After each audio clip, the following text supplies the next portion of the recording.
하미데일리 구독자 여러분 안녕하세요. 이데일리 김진호 기자입니다. 오늘은 제가 메신저 리보핵산, 흔히 mRNA 백신이라고 불리죠. mRNA 백신 시대가 성큼 다가온 현황과 그 전망을 전해드리려 하는데요. 코로나19 팬데믹이 한창이던 2020년 12월 미국의 화이자랑 모더나가 이제 각각 코로나19 관련된 mRNA 백신을 이제 긴급 승인 받으면서 화제가 됐었는데요. 이제 그런 지도 벌써 3년이 훌쩍 지났습니다. 그런데 지난 5월 말에 모더나가 호흡기 세포 융합 바이러스 대상 mRNA 백신 개발에 재차 성공하면서 mRNA 백신의 이제 다각화, 새로운 시대가 이제 열릴 수 있다는 이런 전망이 나오고 있는데요. 결국에 mRNA 백신이 2030년도 이제 정말로 그동안 예측했던 대로 큰 시장을 형성할 수 있는 이제 부흥기의 발판이 마련됐다 이렇게 보고 있는 상황이고요. 특히 바이러스 예방, 코로나19에서 호흡기 세포 예방 바이러스, 이런 바이러스 예방, 감염 예방부터 이제 암 치료 백신이라는 암 환자에서 암의 재발을 막는 용도로 쓰이는 암 치료 백신까지 이제 영역을 확장하려고 하고 있다고 하는데요. 이런 mRNA 백신 개발을 이끄는 글로벌 선도 기업부터 이제 그런 기업들의 개발 현황, 또 우리나라나 이제 국내 개발사들이 좀 얼마나 많이 이 mRNA 기술을 좀 확보하고 이를 이제 따라잡기 위해 노력하고 있는지까지 다뤄볼 테니까요. 채널 끝까지 고정해주세요.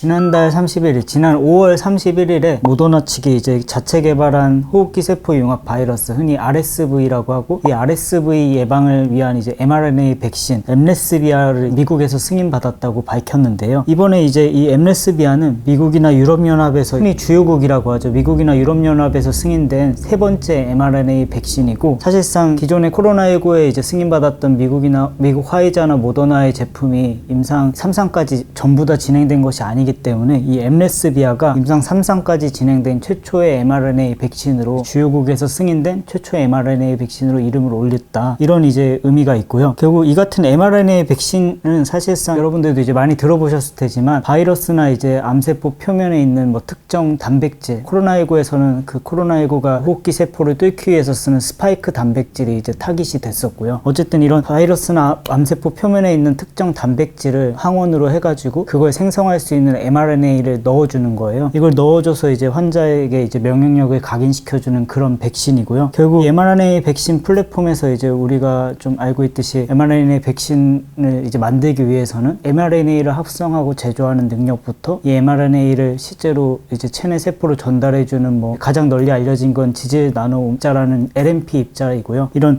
운반체 기술, 그리고 이 운반체 안에 mRNA를 가장 안정적으로 탑재하는, 흔히 봉입률이라고 하는데, 이런 다양한 기술들이 이제 모여진 게 mRNA 플랫폼, 흔히 mRNA 백신을 만드는 이제 기술의 집합체고요. 이런 기술들이 이제 처음 연구되기 시작한 거는 상당히 오래됐어요. 이제 mRNA 백신 플랫폼 관련된 바이오텍이 처음 나온 거는 이제 미국에서 1990년대 중반에 나왔고, 사실상 20년 이상 이 기술이 연구됐지만, 지금 현재도 우리가 이제 세포 유전자 치료제에 대한 규제나 이런 것들이 덜 마련돼서 상업화에 좀 걸림돌이 된다고 하잖아요. mRNA 역시 mRNA 백신에 대한 정확한 규제 같은 게 없었어가지고 이게 실제로 첫 상용화 제품이 나오려면 2030년도는 돼야 된다는 얘기가 많았었고, 그런데 이제 2020년도에 이제 코로나가 터지면서 화이자나 모더나가 사실상 임상에 돌입한 지 6개월 만에 미국에서 2020년 12월에 이런 물질들을 처음으로 이제 긴급 승인 받으면서 당장 급하니까 이제 전 세계적으로 이걸 쓰게 된 거고요. 그러면서 mRNA 백신에 대한 가능성에 모든 기업들이 이제 개발 붐이 사실상 불었고, 그 와중에 이제 미국이나 유럽 이외에 중국 아보젠이라는 기업이 중국 내나 인도네시아에서 이제 코로나19 mRNA 백신 개발에 성공하기도 했고, 사실상 일본에서는 이제 항체 약물 접합체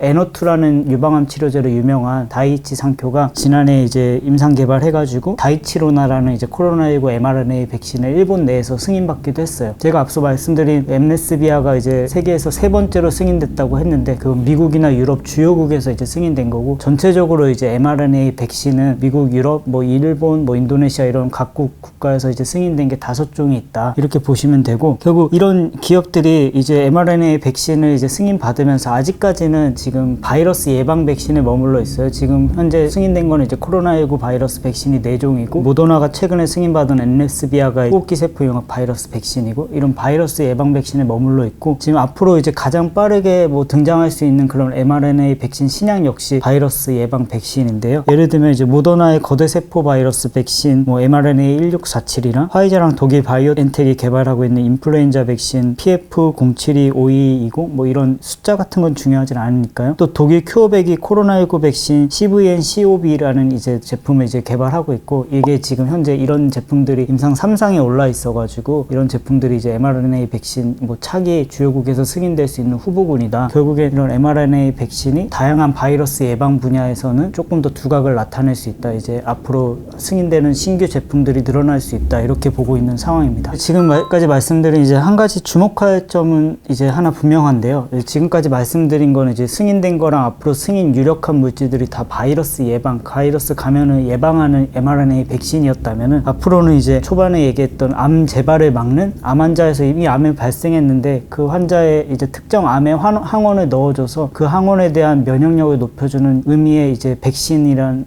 용도로 암 치료 백신이라고 해요. 흔히 이제 항암 백신이라고 하면 암을 예방할 수 있는 백신이 있고 암을 치료할 수 있는 백신이 있는데, 이미 암이 걸린 환자에서 암을 재발을 막는 용도로 쓰이는 게 암 치료 백신이고, 그 분야에서도 mRNA 백신이 좀 두각을 나타내고 있다. 이런 분석이 나오고 있고요. 모더나가 mRNA 기반 암 치료 백신 후보 물질 mRNA 4157과 이제 흔히 널리 알려진 면역항암제 키트루다의 병역요법 관련해서 임상 2비상의 결과를 내놨어요. 이 결과는 이제 흑색종 환자를 대상으로 해서 이 환자들의 사망률을 49%까지랑 낮췄다는 이제 효능을 이제 확인했다는 결과였고요. 결국 암치료 백신 뭐 단독은 아니지만 어쨌든 암치료 백신에 대한 유의미한 2비상 결과가 이제 나왔기 때문에 이 암치료 백신도 앞으로 크게 이제 성공 가능성을 높이고 있다. 그 대표적으로 이제 방금 말씀드린 모더나나 이제 화이자, 중국의 아보젠, 중국의 스테르미나 테라퓨틱스, 캐나다의 프로비던스, 또 독일의 큐어백이랑 바이오엔텍, 이런 7개 정도의 회사가 사실 mRNA 백신 플랫폼 관련해서 선도물질까지 개발하고 있는 그런 회사들로 이제 꼽히고 있고, 모더나 같은 경우는 지금 이제 13종의 mRNA 백신 후보물질을 이제 가지고 있고,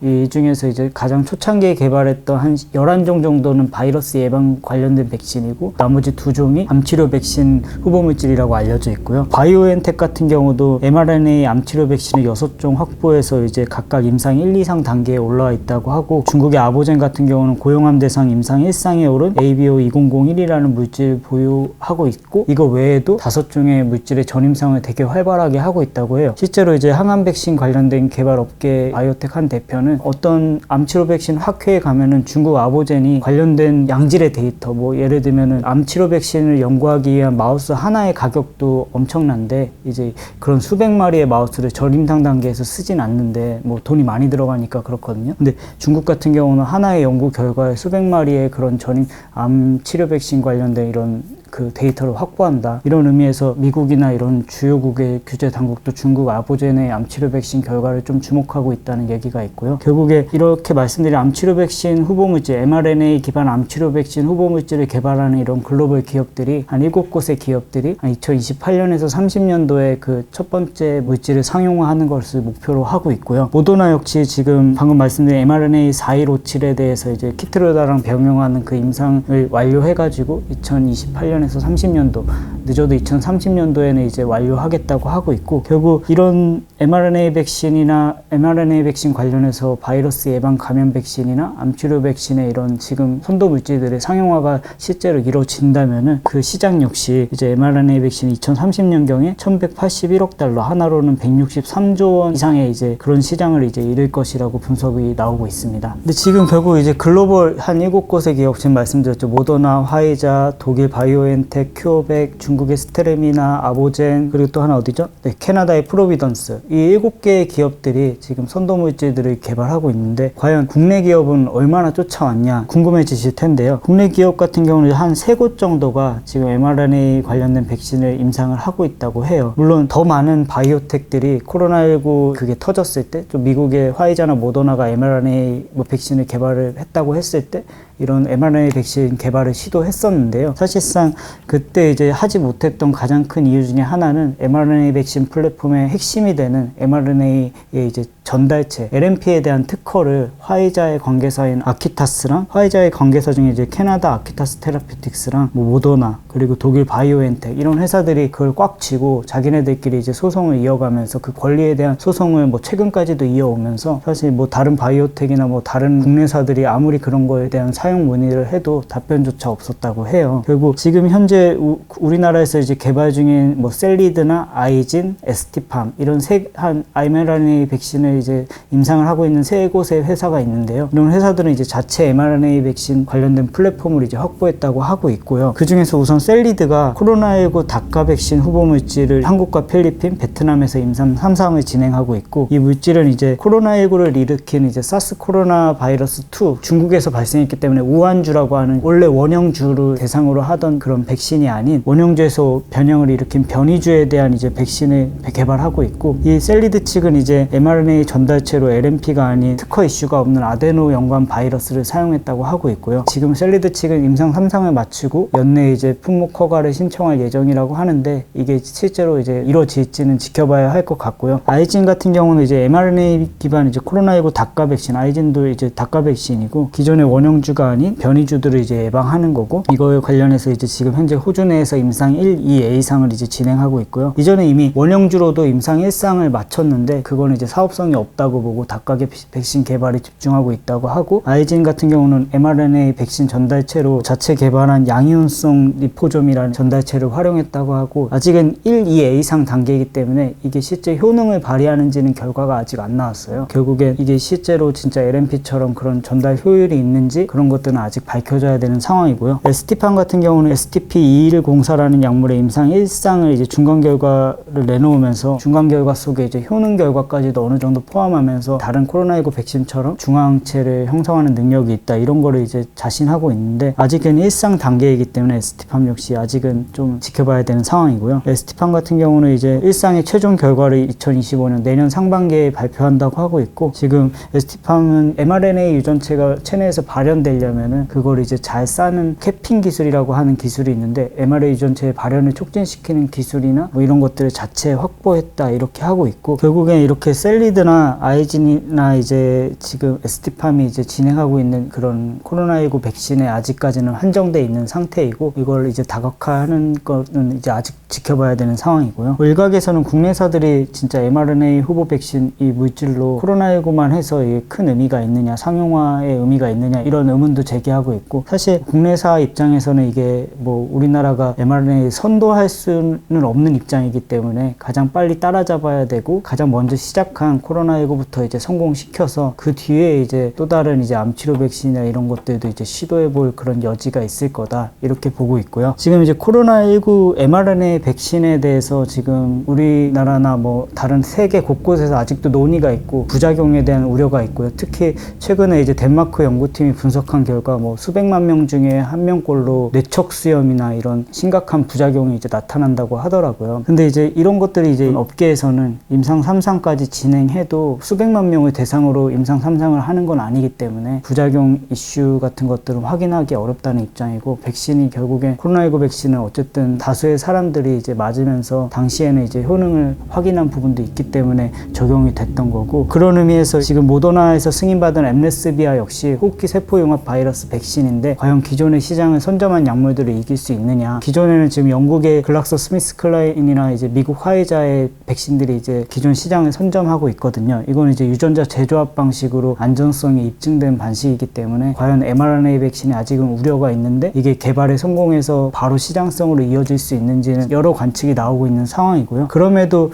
mRNA 백신에 대한 이제 바이러스 예방이나 암치료 백신 이 관련된 분야에서 두각을 나타내는 것은 사실이기 때문에 국내 기업도 이제 좀 따라갈 필요가 있다 이렇게 하고 있고 일례로 이제 지금 우리나라에서 이제 백신 관련돼서는 이제 전통 제약사 중에서는 GC 녹십자가 유명하잖아요. GC 녹십자 역시 지난해 LNP 관련된 특허를 화이자의 이제 관기사인 아키타스가 가지고 있다고 했는데, GC 녹십자 같은 경우는 아키타스랑 LNP 관련된 기술 제휴를 했고, 그 밖에 이제 mRNA 캐핑 기술이나 뭐 다른 여분의 기술들을 이제 직접 발굴하고 있다고 하고 있고, 실제로 지금 인플루엔자 닭가 백신 관련돼서 지금 임상을 준비하고 있다고 하고 있고, 비임상 단계에 있고, 또 이와 관련된 mRNA 백신 치료제도, 뭐 희귀질환 치료제도 발굴하려고 하고 있다. 이렇게 좀 GC 녹십자도 다음 성장 동력으로 mRNA 백신을 이제 보고 있다. 이렇게 보면 될 것 같고요. 결국엔 국내사에서는 이제 셀리드나 아이진, 이런 ST팜, 그리고 GC 녹십자가 mRNA 백신 시장에 아직 끝까지 꾸준하게 뛰어들고 있다. 이런 것들을 한번 되짚어 볼 필요가 있을 것 같고요. 오늘 이제 mRNA 백신, 새로운 mRNA 백신의 등장으로 앞으로 어떤 시장이 펼쳐질지, 또 국내 이제 글로벌 가장 선도 기업이랑 국내 후발 기업이랑의 좀 비교를 해드렸는데요. 이런 것들을 이제 투자하시기 전에 좀 되짚어 보시면서 mRNA 분야가 이렇게 돌아가고 있구나 한번 상기시키는 시간이 됐길 바라면서 오늘은 이만 물러가겠습니다. 네, 그럼 다음 시간에 더 알찬 내용으로 찾아뵙겠습니다.